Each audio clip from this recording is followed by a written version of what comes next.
Welcome to Framing the Business podcast, hosted by Dr. Alice Gordon Holloway. Let's dive into a candid conversation with top entrepreneurs and business leaders as they share how they have revolutionized their industries, disrupted traditional markets, and leveraged technologies to stay ahead. Let's innovate together with Framing the Business podcast. I started Framing the Business podcast as a way to connect with high-impact players who are using technology, artificial intelligence, entrepreneurship, and of course, leadership to grow their enterprises. But more importantly, I want you to talk to these people who are coming on the program to be able to understand how they're able to help people in their communities and their families and to give back by providing insight and knowledge right now on this platform. And so I decided that it was important for me to bring together my friend, who is a person who I've always respected and admired and wanted to talk to you for so many years about this conversation. And so now we have Mr. Dan Anderson. He is the president of Diversified Supply Company, a company located he's in Chattanooga, but he has platforms and offices around the country. So Dan, tell us about Diversified Supply, because I know you're an electrical distributor. Right. You have a lot of different silos, if you will, and verticals in your business. But tell us about what the company really does. So we're a stocking distributor of electrical products, anywhere from switchgear to wire and cable to fuses to flashlights and batteries to enclosures. Anything that requires electricity, we can sell to our customers. We mainly have focused over years for utilities and large corporations for their electrical needs. Okay, now speaking of which, you have a lot of customers. You mentioned that you have Alabama Power Company, Huntsman Utilities Company, and you have a lot of companies that you have that are located right here as your customers. But tell me about your customer base that you have here and across the country. So right now, the biggest market for us is data centers. So we're working with companies like Google and Microsoft, Salesforce, Apple, where they're building data centers. I think Microsoft last week announced they're going to build $80 billion worth of data centers. So we want to be in that market. And that's the fastest growing market for us today. But our foundation's always been in the utility space. We started out with Tennessee Valley Authority, or TVA, and I'm really happy to say they've been a 37-year uninterrupted customer of ours. Wow. And just to give you an idea of our capabilities, we provide products to their nuclear facilities. Not every big company or small company can provide that kind of material to a nuclear site. Mm-hmm. And you've been in the utility space yourself for a while. So, not only with TVA, but we work with Entergy in their nuclear space and also Dominion Energy in Virginia with their nuclear space as well. So you have an office in Alabaster, which is right outside of kind of Birmingham suburb. You were in South Carolina, North Carolina, of course, Chattanooga, and Ohio. Charlotte, North Carolina, Aiken, South Carolina, Chattanooga, Tennessee, Alabaster, Alabama, and then Cincinnati, Ohio. Okay. And you have about 80 plus employees? 72. 72 employees. Mm-hmm. So you've been what I call those quiet CEOs who's done incredible work. You're on the board of Birmingham Southern. Mm-hmm. You were a recruiter. You were I call it investment banker. No, not quite. I make a lot of money. And Merrill Lynch, right. Some time ago. Right. You have utility background because you also worked at TVA. Right. As well. And so how did you get into this business? Because your story is pretty unique. So you told me that you actually kind of got into the business by a unique transaction. Yeah, well, I often tell younger people that they should try many different things before they settle into anything. Mm-hmm. And that's kind of hard for an employer to tell younger people to do. That means they don't stay anywhere for a long period of time. But I think it benefited me tremendously as a basketball coach for University of Mississippi. I had to travel a lot. So if you cut the country in half from Chicago down to New Orleans and back east, I traveled every single day for about 6 months, and I got tired of it. So I got a job with Tennessee Valley Authority as a procurement agent. And it was electrical. I was buying electrical products for all their nuclear sites. So I didn't like sitting behind a desk. That's a desk job. All day just signing paperwork, looking at contracts. So I applied for a job with Merrill Lynch as a stockbroker because I have a business background. And I worked there from 1982 to 1990. And that was the hardest thing I ever done in my life. Wow. I was very successful. It was very interesting. I worked on Wall Street for about 60 days, being trained. Uh-huh. But every day for about 6 years, I had to make 100 cold calls a day. And I got cussed out probably 50 of those cold calls. So it taught me how to say, people say no to me, it doesn't bother me. You're like, no, no means not now. no just means I'm getting closer to yes. So that helped me in my sales background. But what happened was one of my customers for TVA decided that he was going to invest money with me, and he and his father-in-law were in business, and they got into a spat. And then one day he came to me and said, "Hey, why don't you buy into my business?" And I said, "Well, I'm happy here with Merrill Lynch. I have a nice suit on, and you guys don't wear suits." That was important back in the day. Wear a suit for African-American men, you look important, right? Yeah. So I thought about it for a while, and I got tired of working at Merrill Lynch. I was going to work at 7 o'clock in the morning, getting off at 8 o'clock at night. I was burnt out. So I converted over to this business, and I sold my skill set. It wasn't necessarily a transaction for, let me buy a piece of your business. I just had skills that I could bring to him that was valuable. So I bought into this business for $100. Okay, pause that. So you guys heard what Dan just said. He bought into a company for $100. He was selling his personal skills. So Dan, that's different today. Today we don't do the same. We probably sell our skills, but certainly not for $100. We've been around for 37 years. So we've done a lot of different things. We work with a lot of different customers. I mean, if you look at our company, we work in the oil and gas business with Hess Oil Company. We work with the world's largest consumer products company, which is Procter & Gamble. We're working with some of the world's biggest data center companies like Google, Microsoft, Apple. I mean, these are big companies working with. All the utilities we work with are very, very large companies. And we've been able to sell ourselves. And I think we've been able to sell ourselves because we're a real business. And that's really important to understand. So oftentimes as a diverse business, people think you're selling your diversity only.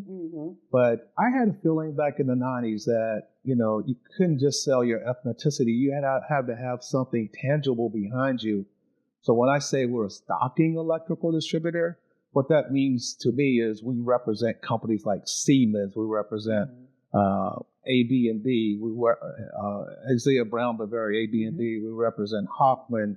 We represent Bussmann. We represent Thomas & Betts and Krauss-Heinz. These are manufacturers that are top-tier electrical manufacturers that sell products to the industry as a whole. So we have those kind of relationships. And when I say stock, that means we have inventory at our warehouses. Right. So today we have about $8 million worth of inventory that we service our customers with. And I see you have also 3M. 3M's Hubble as well. Yep. Beeline, you have General Cable. Yep. You mentioned Siemens already. Yep. So there are a number of companies you have. And so it didn't come by happenstance. So what you talked about, I thought was very interesting. I want to come back to is the value of relationships. Right. Because you had a relationship to get into this company. Right. To get started. And then to have had long-term employees that I know for sure, that I know personally, that have worked for you for many years, have been there. Yeah. So apparently there's something great happening at Diversified. And I'm excited to hear more about it. Well, let's talk about relationships first, right? So 2 weeks ago, we had a young lady who resigned from our company, and she resigned immediately. She resigned that day without giving a 2-week notice. She could never come back and work for us. Sure. About a month ago, we had the same situation in Cincinnati. So I'm a big believer in relationships. So whenever I leave a company or whenever I left a company in the past, TVA or Merrill Lynch, I gave them a 2-week notice, told them I was leaving. I did the courtesy. I maintained those relationships. And I really believe in my heart today that TVA is the foundation of our business because when I left there and went to work for Merrill Lynch, a lot of my colleagues at TVA decided to invest with me. So when I left Merrill Lynch and decided to go in business with this other gentleman, they came over and started saying, "Hey, Dan's over at, it was Kemp Industrial at the time. Dan's over at Kemp Industrial. Let's send them some business." And that's the value of maintaining relationships with people. And one of the things that we also sell is trust. If we tell you we're going to do something, we're going to do it. And if we can't do it or something happens in the process, we're calling you up and say, "Hey, Ms. Gordon, our manufacturer's late. We can't get the material there on time. We'll get it to you on January the 13th.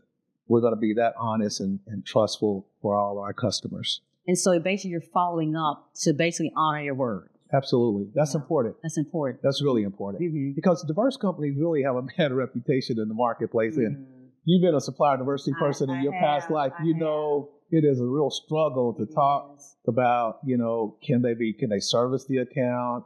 Do they have any inventory? Or are they going to be on time? Is it going to cost us more? Can you deliver? And those are all the things we try to dispel with our customer base. Right.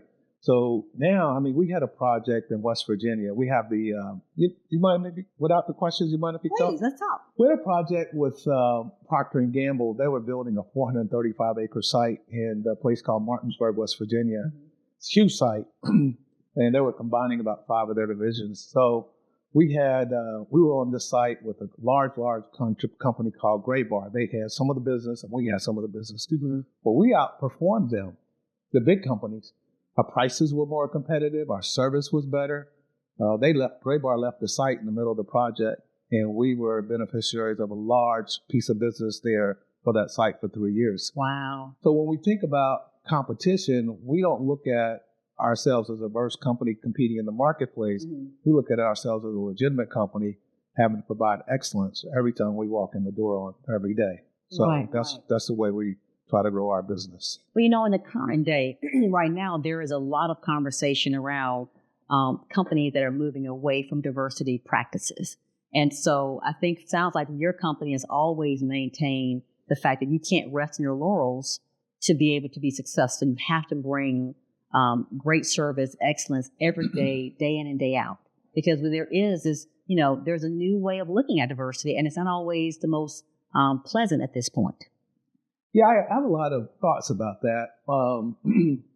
I think to go back to your point, you can't rest on not your laurels, but your ethnicity is a better way of saying it. Okay. We try not to rest on our ethnicity, but I think it's a real hoax about this getting away from DE&I.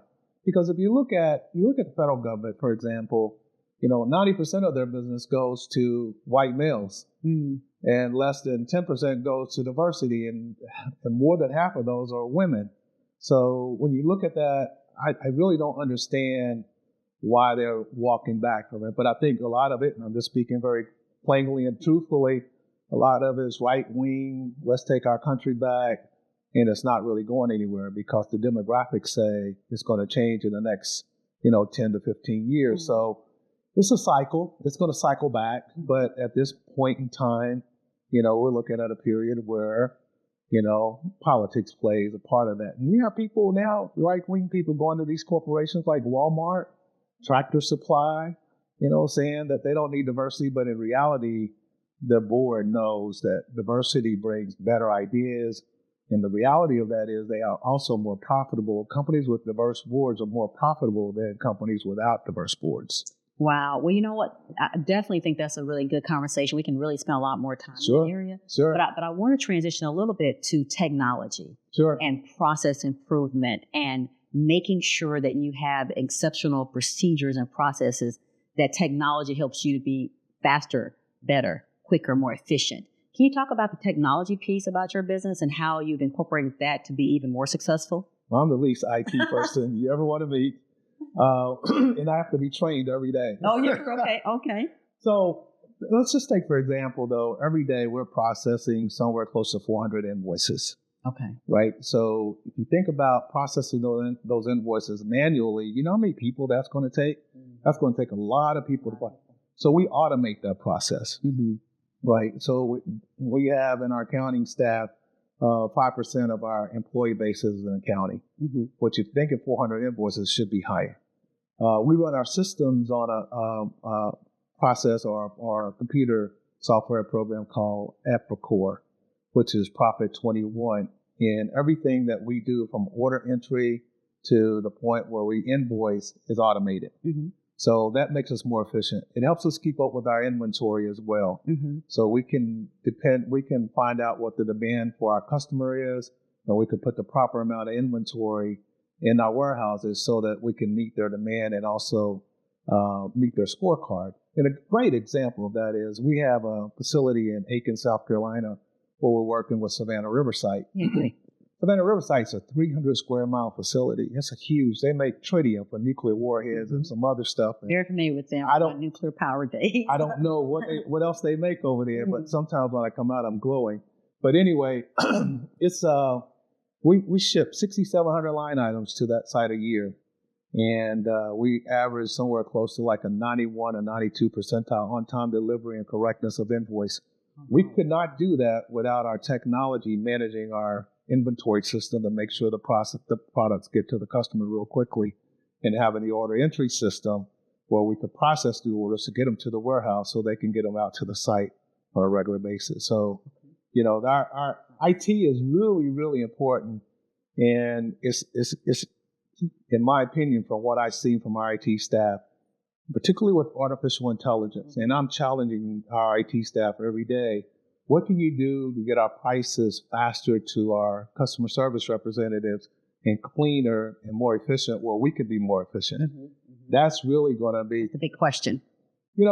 I'm a huge watcher of CNBC. So in the morning when I get up about 6 o'clock, I'm doing calisthenics and I'm watching CNBC, and they're saying we're only in the second inning of AI. So we're in the second inning. You've got 7 more innings to go in the 9-inning game. It's going to proliferate to a point where, it's going to really, really be automation at its best, which really unnerves me a little bit because you wonder what's going to happen to the people. But, I figure we'll work that out. Well, I think right now people should be adopting AI at a really more of a rapid rate than we are, because it's not going anywhere.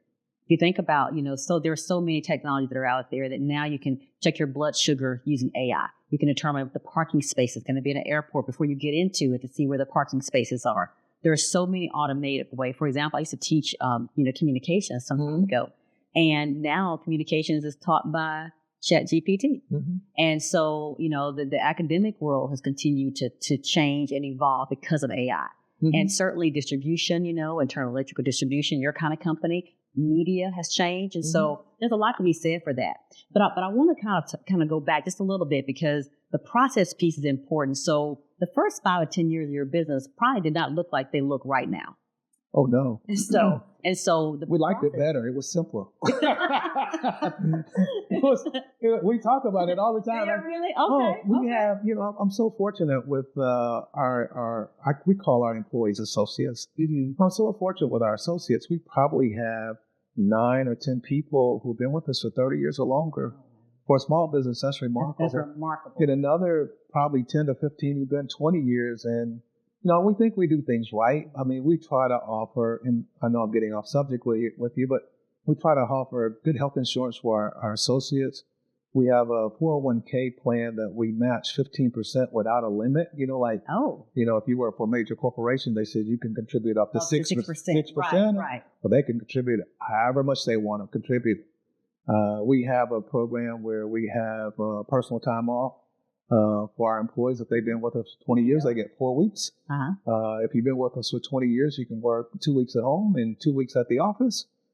So we try to make it very associate friendly. Yes. And I think that's why we get premium effort from them. Mm-hmm. And so the fact that you mentioned it was simpler in kind of a funny way, but now, so you think about this, 37 years, you assume you'll probably, be leading it as long as you want to. And so what's on the horizon for you next? I mean, you've been so successful in this venture, $150 million plus business, 72 employees, and you still look like, you're an early young 50-year-old. Oh. So how do you continue to change the game? How do you continue to see yourself being able to reinvent either your company or yourself? Well, we got to keep reinventing yourself, because if you did things the way you did yesterday, you're not gonna succeed in business. So we got to keep looking for new frontiers, new opportunities, develop new services we can provide our customers. Mm-hmm. For me, I'm in good health, good shape. I don't have a particular time that I'm going to exit or look to move on or have any other.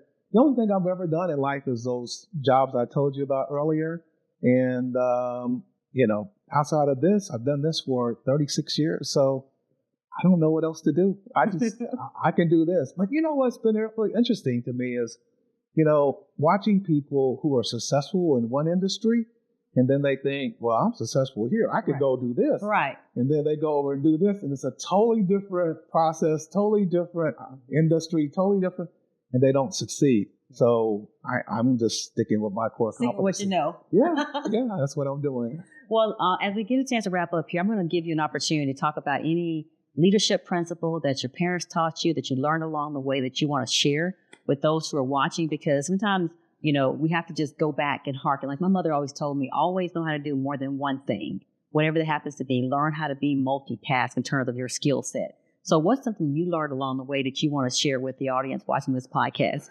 So I try to mentor a lot of young guys, and I always tell them, particularly with families, I always tell them that it's not what you tell your children, it's what they see you do, right? Mm-hmm. So when I grew up, my dad worked 4 jobs, and I tell people that, and they're like, how can you work 4 jobs? So my father worked at Oak Ridge National Laboratory, and then he got off of work at 4 o'clock, came home, got something to eat, and worked in a steel mill from 5 to 10. And then on Saturdays, he cleaned up the church, our church, which I assumed when I was 15 years old. And then he worked for these people. My grandmother was a cook for them, and he started working for them at 15, cleaning up their yard. And he worked for them for 7 decades. He cleaned their house and took care of their landscaping for 7 decades. So when I say it's not what you tell your children, it's what you see them do.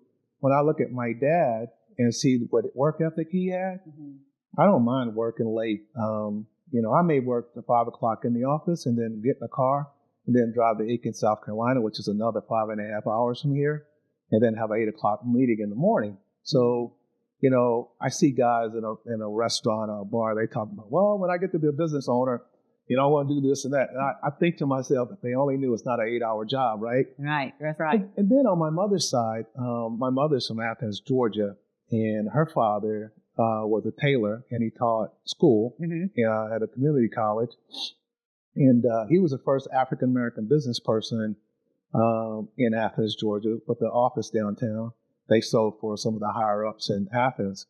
And I got a chance to go in the summers, go down and watch him and how he interacted with people and how he had a humble spirit. And he would always tell me, he said, Dan, he says, nothing wrong with being mannerable. He said, you don't ever have to be the sharpest knife in the drawer. He says, as long as you have good etiquette and good manners, you can go far in life. I agree. And then my mother was a cosmetologist, so she did hair. Okay. And the fun part about watching her was listening to the women talk in the salon. We do tell stories. We're getting our hair done. I agree. that was really fun because and I swept up in there and just you want to hear all the stories. That's what it was. Yeah, I'm from a very small town, so if you want to hear what's going on in town and who's who, that was it. So just having a chance to see your parents do the right thing and try to raise you the right way. And I think, above all, my dad and my grandfather on my mother's side, just having good manners, good etiquette, and trying to treat people the way you want to be treated. You don't have to have the greatest sales skills, in my opinion. You can walk into somebody's office and be yourself and have a nice conversation with them. They recognize who you are. So I think that's been most helpful to me. Well, this has been helpful to me to have you here. Thank you. On this podcast. Thank you. Dan Anderson, he's the CEO or president of Diversified Supply. And I'm excited to have you as a friend. I continue to look up and respect you, and I appreciate and admire what you're doing and continue doing so. Obviously, you've got a secret to success, and it's worked for you. So thank you so much for your time today. Thank you, Alice. I've watched your career over the past 20 years too as well, and I've been very admirable of what you've done and what you've been able to accomplish. Thank you so much. And we're going to work together. We're going to work together. We'll make it happen. Right. Take on it. All right. Thank you so much, Dan. All right. All right. That's Framing the Business Podcast. We'll see you next time.